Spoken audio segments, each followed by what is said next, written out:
नमस्कार, DD news देख रहे हैं आप और आपके साथ मैं हूं शहला निगार। बुलेटिन की शुरुआत में चलिए एक नजर डाल लेते हैं इस वक्त की सुर्खियों पर। संसद पर हुए आतंकी हमले की आज 24वीं बरसी। राष्ट्रपति द्रौपदी मुर्मू ने दोहराई आतंकवाद के विरुद्ध भारत की प्रतिबद्धता। उपराष्ट्रपति सीपी राधाकृष्णन और प्रधानमंत्री नरेंद्र मोदी समेत कई गणमान्य व्यक्तियों ने संसद भवन परिसर में शहीदों को अर्पित की श्रद्धांजलि। गृह मंत्री अमित शाह का बस्तर ओलंपिक के समापन समारोह में संबोधित करेंगे और आत्मसमर्पण कर चुके नक्सली और हिंसा प्रभावित परिवार के लोग ले रहे हैं खेलों में हिस्सा।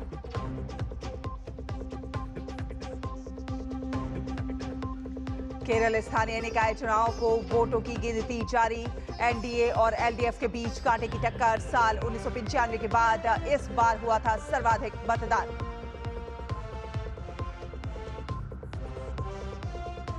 पश्चिम बंगाल में फर्जी वोटरों पर चला चुनाव आयोग का डंडा। वोटर लिस्ट से 58 लाख नाम कटे। मुख्यमंत्री ममता बनर्जी के क्षेत्र में काटे गए 44,000 नाम।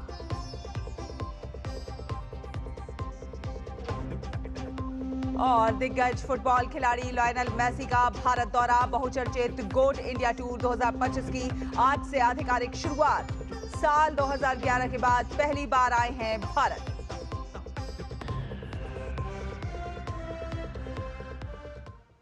बुलेटिन की शुरुआत करते हैं। आपको बता दें कि राष्ट्रपति द्रौपदी मुर्मू ने संसद भवन परिसर पर हुए कायराना आतंकी हमले की 24वीं बरसी पर शहीदों को श्रद्धांजलि अर्पित की है। उन्होंने एक्स पर पोस्ट करके लिखा है कि वर्ष 2001 में आज ही के दिन संसद की रक्षा करते हुए प्राणों की आहुति देने वाले वीर नायकों को राष्ट्र नमन करता है। उनकी वीरता और कर्तव्य निष्ठा हमारी राष्ट्रीय भावना को निरंतर प्रेरित करती रहेगी। देश उनके और उनके परिवारों का ऋणी रहेगा।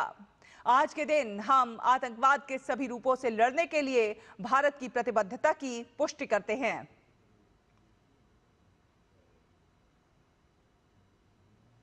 प्रधानमंत्री नरेंद्र मोदी ने 2001 में संसद भवन आतंकी हमले के दौरान सर्वोच्च बलिदान देने वाले वीरों को श्रद्धांजलि दी है। 2001 संसद भवन हमले में बलिदान हुए लोगों को वीरों को प्रधानमंत्री ने श्रद्धांजलि दी। उपराष्ट्रपति सीपी राधाकृष्णन ने भी जवानों को पुष्पांजलि अर्पित की। संसद भवन परिसर में सुरक्षा बलों के शौर्य और बलिदान को विशेष रूप से याद किया गया।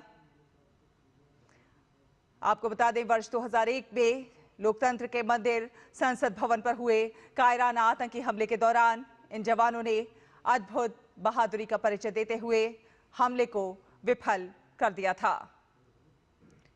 इस अवसर पर संसद भवन परिसर में विशेष कार्यक्रम का आयोजन हुआ और वीर शहीदों को श्रद्धांजलि अर्पित की गई।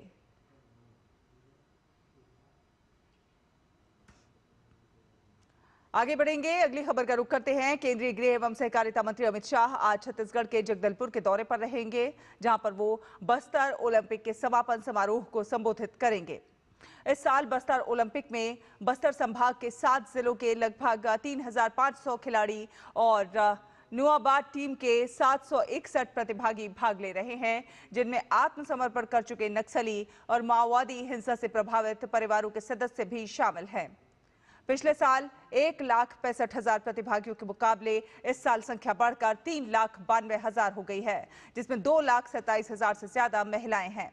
बस्तर ओलंपिक 2025 में 11 खेलों का आयोजन हो रहा है, जिसमें एथलेटिक्स, तीरंदाजी, badminton, football, karate, kabaddi, kho kho, volleyball और रस्साकशी शामिल है।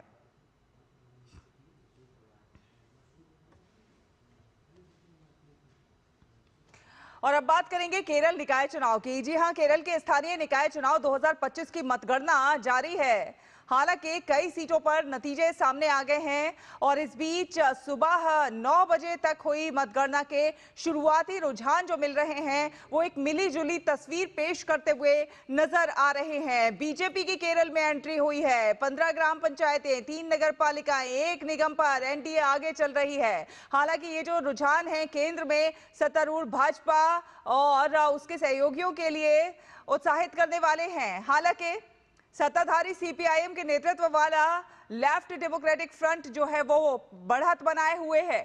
कांग्रेस के नेतृत्व वाला यूनाइटेड डेमोक्रेटिक फ्रंट भी 2020 के स्थानीय निकाय चुनाव परिणामों की तुलना में बेहतर प्रदर्शन करता हुआ नजर आ रहा है। सुबह 9:30 बजे तक 9:25 तक सत्तारूढ़ लेफ्ट डेमोक्रेटिक फ्रंट यानी एलडीएफ 261 और विपक्षी यूनाइटेड डेमोक्रेटिक फ्रंट यानी यूडीएफ 228 ग्राम पंचायतों में आगे थे। शुरुआती रुझानों के अनुसार यूडीएफ 43 नगर पालिकाओं, 7 जिला पंचायतों और 4 निगमों में आगे है, जबकि एलडीएफ 26 नगर पालिकाओं, 6 जिला पंचायतों और 1 निगम में आगे चल रहा है। बात की जाए तो भारतीय जनता पार्टी की, तो भारतीय जनता पार्टी बीजेपी के नेतृत्व वाला राष्ट्रीय जनतांत्रिक गठबंधन एनडीए 15 ग्राम पंचायतों, 3 नगर पालिकाओं और 1 निगम में आगे चल रहा है। तिरुवनंतपुरम नगर निगम के रुझानों में राजग सबसे आगे है, जबकि एलडीएफ उसे कड़ी टक्कर देता हुआ नजर आ रहा है। एर्नाकुलम जिले में त्रिपुनिथुरा नगर पालिका के एरेटिल वार्ड में बीजेपी उम्मीदवार विजयश्री केआर आगे चल रहे हैं, जबकि पार्टी उम्मीदवार पीएल बाबू ने वलियाथारा वार्ड में 19 वोटों के अंतर से जीत हासिल की है। त्रिपुनिथुरा नगर पालिका में 7 वार्डों पर एनडीए ने शानदार मतों से जीत हासिल की है। वहीं एलडीएफ 4 वार्डों पर जीती है और यूडीएफ के हिस्से में 2 वार्ड आए हैं। कुन्नूर जिले की अंथोर नगर पालिका में एलडीएफ ने 11 वार्डों पर जीत हासिल की है। 2 अन्य वार्डों पर एलडीएफ आगे चल रही है। वहीं 5 वार्डों में एलडीएफ की निर्विरोध जीत हो गई है। तिरुवनंतपुरम नगर निगम के 101 वार्ड में से 50 के रुझान सामने आ गए हैं और इसमें एलडीएफ 15, एनडीए 25, यूडीएफ 10 पर अपनी बढ़त बनाए हुए है। पलक्कड़ जिले की शोरानूर नगर पालिका सीट पर एनडीए और एलडीएफ के बीच कड़ी टक्कर देखने को मिल रही है। अभी तक एनडीए ने 10 और एलडीएफ ने 9 सीटों पर जीत हासिल कर ली है। इसके अलावा यूडीएफ के हिस्से में 4 सीटें आई हैं, तो राजधानी में भगवा धमाका देखने को मिल रहा है। जी हां, तिरुवनंतपुरम कॉरपोरेशन में एनडीए सबसे आगे है। केरल से हमारी संवाददाता विनया जुड़ रही हैं हमारे साथ ज्यादा जानकारी के साथ। पल पल समीकरण बदल रहे हैं और जिस तरह से विनया मिले जुले रुझान सामने आ रहे हैं और कहीं ना कहीं केरल में बीजेपी की एंट्री होती हुई नजर आ रही है।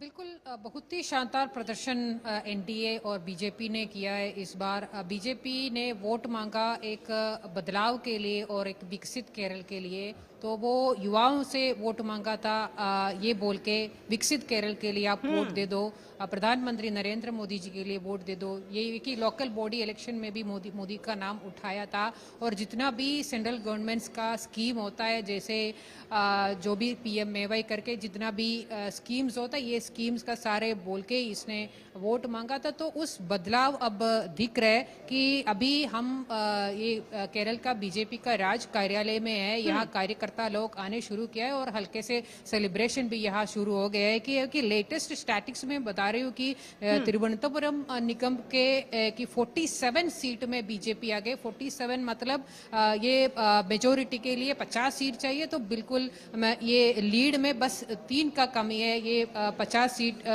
कि आप अभी ट्रेंड देखें तो 50 सीट जल्दी में पहुंच सकता है लीड में बीजेपी यहाँ तिरुवनंतपुरम निगम में। दैट इज हिस्टोरिक, वो ऐतिहासिक है, उसमें कोई शंका नहीं है। दूसरा बात यह है कि अगर म्युनिसिपैलिटी का, नगर पालिका का हम रिजल्ट देखें तो 2 नगर पालिका में बीजेपी अभी एकदम सेफ पोजीशन में है। एक पालक्कड़ है, एक त्रिपुनिथुरा है। त्रिपुनिथुरा में पहले बीजेपी को बिल्कुल कम थे और बीजेपी का वो अजर भी कम था। अगर इस बार वहां पे लीड पोजीशन में आ गया। और हम ग्राम पंचायत का बात है कि तो 24 ग्राम पंचायत में बीजेपी अभी आगे है और एकदम सेफ पोजीशन में भी है कि पहले जो 2020 चुनाव में उसको बस 19 ग्राम पंचायत मिले थे, तो वो भी स्थिति सुधार हो गया कि 24 तक आ गया। और ये निगम में कि 6 निगम है केरला में, उसमें तिरुवनंतपुरम में एकदम बेहतरीन पोजीशन में है बीजेपी। बिल्कुल अच्छा प्रदर्शन कर बिल्कुल रहे हैं। विनय, जिस तरह से बड़ी जीत, एक बड़ी एंट्री कह सकते हैं, एलडीएफ और यूडीएफ के गढ़ों में जिस तरह से सेंध लगाती हुई बीजेपी नजर आ रही है, कहीं ना कहीं ये कह सकते हैं कि केंद्र सरकार की जो नीतियां हैं, युवाओं तक उसकी पहुंच और युवाओं की जो जागरूकता है, कहीं ना कहीं क्योंकि बड़ी संख्या में एक नया युवा वोटर जुड़ा और उसने भी वोट किया है, तो कहीं ना कहीं वो एक्सेप्टेंस, वो स्वीकार्यता नजर आती है। बिल्कुल क्योंकि हम वोट की एक पैटर्न देखें तो इस बार 70,000 के ऊपर नया वोटर्स थे, तो वो जो नया वोटर्स की 70,000 एक लोकल बॉडी इलेक्शन में एक बड़ा नंबर होता है, ये असेंबली चुनाव की अनुसार से नहीं है। तो वो जो नया वोटर्स है उसने बीजेपी को चुना है और बीजेपी वोट बैंक का बदलाव के लिए तो यहाँ 10 साल से कि एलडीएफ का सीपीएम का सत्ता चल रहा है, उसका रूल चल रहा है, तो उसमें जो भ्रष्टाचार है और उसने जो तुष्टिकरण का राजनीति किया था, ये सब मुद्दा उठाया था बीजेपी ने। ये जो प्रचार के वक्त, वो भी लोकल बॉडी इलेक्शन में, यहाँ पे जब लोकल बॉडी इलेक्शन का प्रचार हुआ था, ये ऐसा नहीं हुआ था कि सिर्फ लोकल इश्यूज में ये सेंडर करके उनका प्रचार नहीं हुआ था, वो पूरा बिल्कुल एकदम पूरा केरल का विकसन, ये जो यहाँ पे जो नेशनल हाईवे है उसका विकसन, ये सब ये इलेक्शन में, चुनाव की प्रचार में चर्चा हुई थी। ये इसका सब लाभ अभी बीजेपी को मिल रहा है। एक बदलाव के लिए केरल का लोग अभी तैयार है, यही सूचना मिल रही है अभी तक जो रिजल्ट का लीड से। विनय, कांग्रेस कहाँ स्टैंड कर रही है, क्योंकि कांग्रेस को तो झटके पे झटके लग रहे हैं।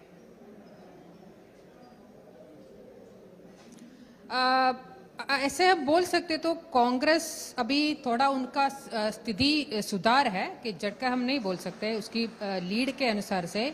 पहले क्या था कि यहाँ पे 6 निगम है, तो 6 निगम में 5 निगम पे एलडीएफ सत्ता में थे और बस एक में यूडीएफ मतलब कांग्रेस सत्ता में थे। तो अभी क्या हाल है कि 4 निगम पे कांग्रेस लीडिंग में है।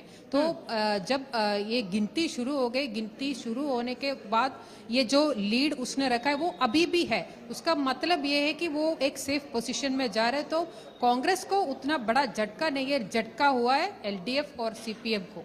साथ ही साथ तिरुवनंतपुरम कॉर्पोरेशन में देखा जाए तो एनडीए ने बढ़त बनाई हुई है और आगे चल रही है, एक तरह से राजधानी में भगवा धमाका कहा जा रहा है। बिल्कुल, अभी लेटेस्ट वो जो इलेक्शन कमीशन के द्वारा नंबर आ गया, एनडीए 48 सीट पर लीड बढ़ाया है और एनडीए का जो कैंडिडेट्स है वो यहाँ का मेयर का पोजीशन में भी उसने दिखाया था, वो सारे कैंडिडेट्स का जीत हो गया। और जो 30 साल से यहाँ सत्ता में थे एलडीएफ का, उसका बहुत सारे इंपॉर्टेंट कैंडिडेट्स पीछे भी है। तो अभी 49 हो गया, बस मेजोरिटी के लिए सिर्फ एक सीट पीछे है, 49। विनय, एक ताजा तस्वीर दिखा रहे हैं और जो ताजा तस्वीर है उसके मुताबिक आपको बता दें कि केरल का सेमीफाइनल वामपंथ के किलों में कांग्रेस की सेंध, जी हां, 45 साल पुराना जो है किला ढहा है और तिरुवनंतपुरम में बीजेपी का कमल भारी नजर आ रहा है। जो ताजा अपडेट आ रही है वो ताजा अपडेट अपने दर्शकों तक पहुंचाए देते हैं। तिरुवनंतपुरम में बीजेपी का कमल भारी है और एलडीएफ को बड़ा झटका लगा है। वहीं कोल्लम से कोच्चि तक लाल किले में दरार है। केरल निकाय चुनाव यूडीएफ की सुनामी में बह गए हैं और मुख्यमंत्री यूडीएफ की सुनामी में मुख्यमंत्री जैसे दिग्गज भी चपेट में आ गए हैं। 2026 की आहट और केरल की जनता ने बदला है राज्य की सियासत का मूड। तो केरल का सेमीफाइनल वामपंथ के किलों में कहीं ना कहीं कांग्रेस की सेंध लगती भी नजर आ रही है। केरल निकाय चुनाव परिणाम से ये बड़ा अपडेट, ताजा अपडेट हम अपने दर्शकों तक लगातार पहुंचा रहे हैं। पलक्कड़ की जंग में शोरानूर में एनडीए 10 और एलडीएफ 9 सीट पर आगे है। वहीं राजधानी में भगवा धमाका, तिरुवनंतपुरम कॉर्पोरेशन में एनडीए सबसे आगे चल रही है। विनया हमारे साथ लगातार जुड़ी हुई है। विनया, अगर मुद्दों की बात करें तो कौन से मुद्दे इस बार चुनाव में हावी रहे, किन मुद्दों को जो है आधार बनाकर वोटर्स इस बार वोट डालने के लिए गए, क्योंकि बड़ी संख्या में इस बार वोटिंग हुई है। जी बिल्कुल। नॉर्मली ये हम देखते हैं कि अगर लोकल बॉडी इलेक्शन में लोकल इश्यूज उसमें चर्चा होते रहता है और उस मुद्दे पर लोग वोट डाल देते हैं।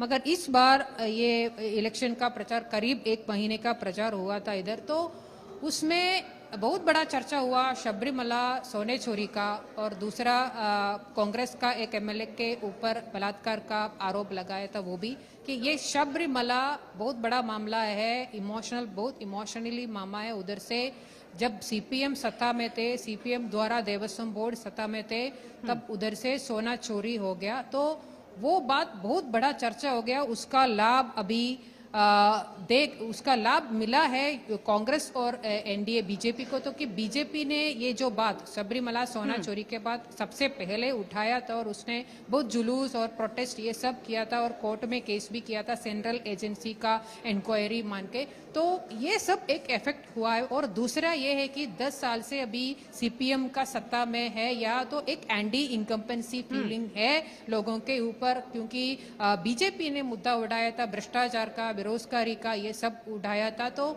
यह केरल का एक दूसरा परिस्थिति भी है कि केरल में जो नॉर्मली जो यूडीएफ या एलडीएफ जब सत्ता में आता है, वो लोग क्या करते हैं कि जो सेंट्रल गवर्नमेंट्स का स्कीम होता है उसका नाम बदल देते हैं और फिर नाम बदल के वो राज्य सरकार का स्कीम करके वो इंट्रोड्यूस करते हैं, फिर लोगों को बोल देते हैं कि ये हमारा है कि सेंट्रल गवर्नमेंट का थोड़ी है। मगर ये जो बात को बीजेपी ने अच्छे से समझ के बीजेपी ने क्या किया कि सीधे लोगों के पास गए और उनको बोल के दिया, अच्छे से समझाया उनको कि ये जो है सेंट्रल स्कीम्स क्या है और ये किस तरह से आ रहा है, और डायरेक्ट बेनिफिट वाला स्कीम भी ज्यादा हो गया अभी, इसका लाभ भी अभी लोगों को मिल रहा है। और तीसरा बात ये है कि सोशल मीडिया, लोग सोशल मीडिया में बहुत अच्छे से एक्टिव है और सोशल मीडिया में जितना भी आप ये वो पूरी तरह से सोशल मीडिया को उपयोग कर रहे हैं बीजेपी ने, उसका लाभ भी ये जो लोकल बॉडी इलेक्शन में मिला, क्योंकि 77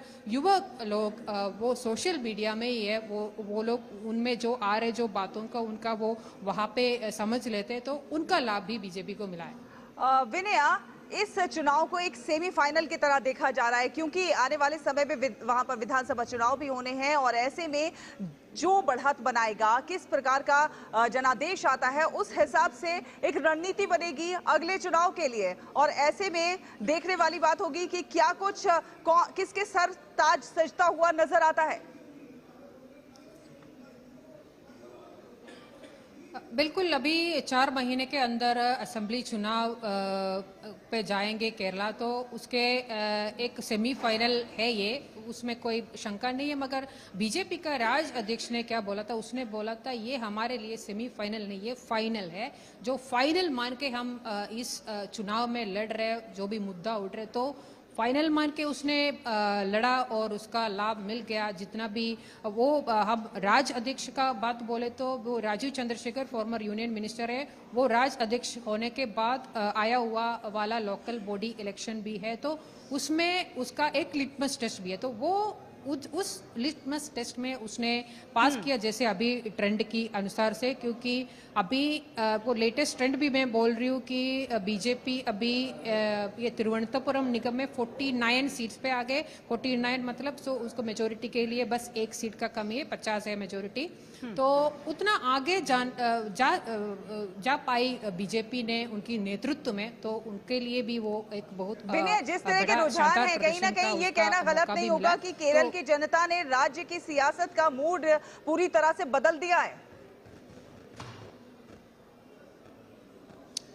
बिल्कुल, वही बदलाव के लिए वोट मांगा था बीजेपी ने, तो वही बदलाव दे रहे केरल की जनता ने।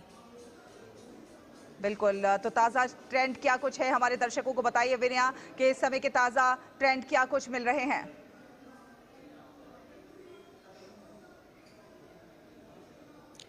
अभी जो लेटेस्ट ट्रेंड है वो जो इलेक्शन कमीशन की अनुसार से तिरुवनंतपुरम निगम में बीजेपी 49 सीट्स पे आ गए, और जो सत्ता में थे एलडीएफ वो 24 सीट्स में, और कांग्रेस 18 सीट्स में। अगर म्युनिसिपैलिटी का नगर पालिका निगम का देखे तो एनडीए दो नगर पालिका निगम पे आगे है, जो एलडीएफ है 28 और यूडीएफ कांग्रेस है कि 54। हम ग्राम पंचायत का बात देखें तो एनडीए 26 पर आगे है। 26 एक बड़ा नंबर है कि लास्ट टाइम एनडीए ने 19 पंचायत मिले थे, इस बार 26 तक अभी लीड आए हैं और भी वो गिनती बाकी है। तो बहुत ही शानदार प्रदर्शन है और इसमें अब ट्रेंड देखें तो झटका हुआ है एलडीएफ को, कम्युनिस्ट पार्टी को। उसने जो 10 साल से जो सत्ता में थे उनके ऊपर जो एंटी इनकम्पेंसी थे वो बिल्कुल नजर आ गया इस लोकल बॉडी इलेक्शन में। बिल्कुल, चलिए हमारे साथ जुड़ने के लिए और तमाम अपडेट हमारे दर्शकों से साझा करने के लिए विनया आपका बहुत बहुत धन्यवाद। तो यूडीएफ और एलडीएफ के गढ़ों में एनडीए ने एक बड़ी सेंध लगाई है, बड़े उलटफेर और पल पर समीकरण जो है बदल रहे हैं। जो कुछ भी अपडेट है हम आप तक सारी अपडेट पल पल की पहुंचाते रहेंगे। फिलहाल एक छोटा सा ब्रेक, यहाँ पर ब्रेक के उस पार खबरों का सफर जारी रहेगा। क्या आपको है आकर्षक बचत विकल्पों की तलाश? LIC प्रस्तुत करता है नवजीवन श्री सिंगल प्रीमियम प्लान। एक मुश्त प्रीमियम राशि जमा करें, जीवन बीमा कवर का आनंद उठाएं, परिपक्वता पर गारंटीकृत निश्चित राशि प्राप्त करें। तरलता विकल्प भी उपलब्ध। अभी खरीदें। मौजूदा पॉलिसी धारकों के लिए आकर्षक छूट, नियम और शर्तें लागू। मेरी पसंद, मेरी पसंद, मेरी पसंद, मेरी पसंद,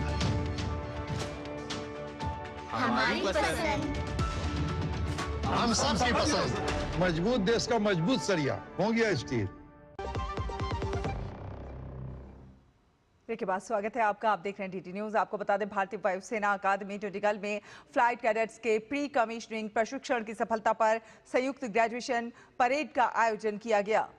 इस अवसर पर सीडीएस जनरल अनिल चौहान समारोह के रिव्यूइंग ऑफिसर के रूप में उपस्थित हुए। परेड के दौरान फ्लाइट कैडेट्स ने अपनी कड़ी मेहनत और प्रशिक्षण के परिणाम स्वरूप भारतीय वायुसेना में शामिल होने का गौरव प्राप्त किया। परेड के बाद उन्हें उनकी मेहनत और समर्पण के लिए प्रमाण पत्र दिए गए और उन्हें सम्मानित किया गया। इस परेड ने भारतीय वायुसेना की परंपराओं को बनाए रखते हुए नए कैडेट्स को उनके भविष्य के करियर के लिए प्रेरित किया। इस दौरान सीडीएस जनरल अनिल चौहान ने वियतनाम से प्रशिक्षण प्राप्त कर रहे छात्रों को बधाई दी और अपने संदेश में उन्हें प्रेरित किया कि वे भारतीय वायुसेना की परंपराओं को आगे बढ़ाते हुए न केवल अपने देश बल्कि अपने मित्र देशों के बीच भी आपसी विश्वास और सहयोग को मजबूत करें। इस परेड का मुख्य उद्देश्य नए कैडेट्स के सामर्थ्य और समर्पण को प्रदर्शित करना था।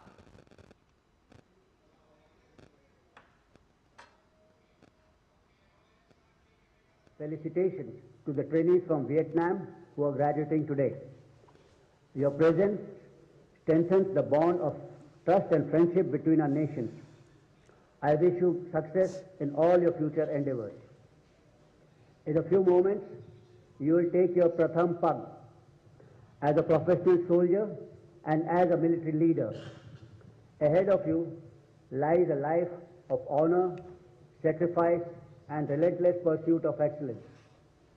May you meet every challenge with the innate strength of your convictions and courage.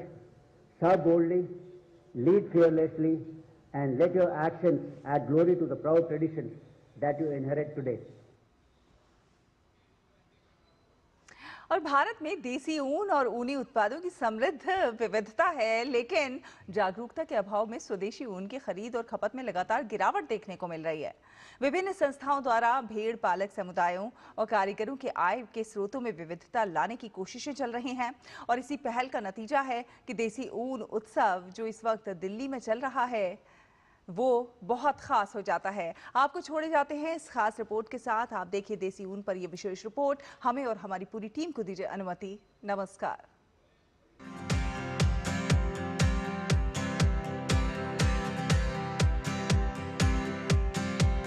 क्या आप जानते हैं कि हर साल हमारे देश में करीब 75 मिलियन किलो ऊन का उत्पादन किया जाता है, जिसमें ज़्यादातर ऊन डिस्कार्ड हो जाता है, जो कि मार्केट में सिर्फ सिंथेटिक फाइबर्स का बोलबाला है।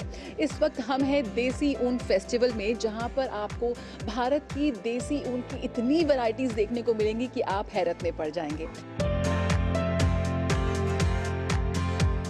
ये हमारा प्रोडक्ट से पूरा वो नेचुरली डाई होता है, मतलब वो अलग अलग सीजन्स में अलग अलग कलर आता है, वो 57 शेड्स आता है। वो इसका मतलब वो सब कलर हम यूज़ करके अलग अलग वो शपट कम्युनिटी के साथ काम किया है। और हम नीति माणा घाटी लूम्स से आ रखे हैं और वहाँ के जो ओरिजिनल ऊन के हम जैसे टोपी हो गई, सॉक्स हो गए, सॉल्स हो गए, स्टॉल्स और दन हो गया और चुटका, जिसको हम भाषा में चुटका बोलते हैं, ये बड़ी बड़ी चीज़ें होती हैं चुटका, और ये पंखियाँ हो गई।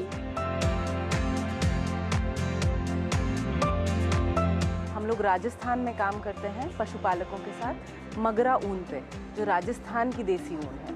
देश की लोकल देसी ऊन पे काम कर रहे हैं पशुपालकों के साथ। ये कलेक्टिव उन सबका एक तरीके से वी कम टुगेदर। इस एग्जीबिशन में ये प्रोडक्ट अलग अलग तरह के ऑटोमोबाइल इंडस्ट्री में, फ्लोर मैट्स, बिल्डिंग का इंडस्ट्री में, अकूस्टिक थर्मल इंसुलेशन, तो हम लोग इस तरह का भी हम कोशिश कर रहे हैं कि उन सिर्फ क्राफ्ट में भी बट इंडस्ट्री में अडॉप्ट हो। शीप वूल फाइबर, कैमल वूल फाइबर, और हमारे पास प्रोडक्ट मल्टी यूटिलिटी प्रोडक्ट है, जैसे आईपैड स्लीव्स हैं, लैपटॉप कवर है, वॉलेट्स हैं। और हम सपोर्ट करते हैं पैस्टोरल कम्युनिटी को, जो भेड़ पालक हैं, ऊँट पालक हैं, उनके लाइवलीहुड को इंश्योर करते हैं। मफलर है, सॉक्स है, फिर बाद में ये दस्ताने हैं। इस बार थोड़े टॉयज़ वगैरह भी लेके आए हैं, फिर लैपटॉप स्लीव बैग है। बहुत अच्छा एक्सपीरियंस रहा।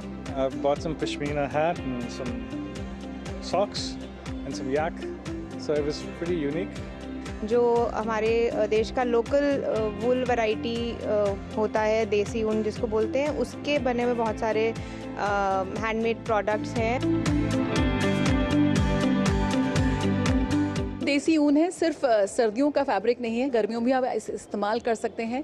तो आज एक बार फिर कोशिश कीजिए कि सिंथेटिक फाइबर्स को छोड़कर जो अपने देश का जो खालिस स्वदेशी रेशा है, जो फैब्रिक है, जो ऊन है, उसे ज़रूर अपनाइए।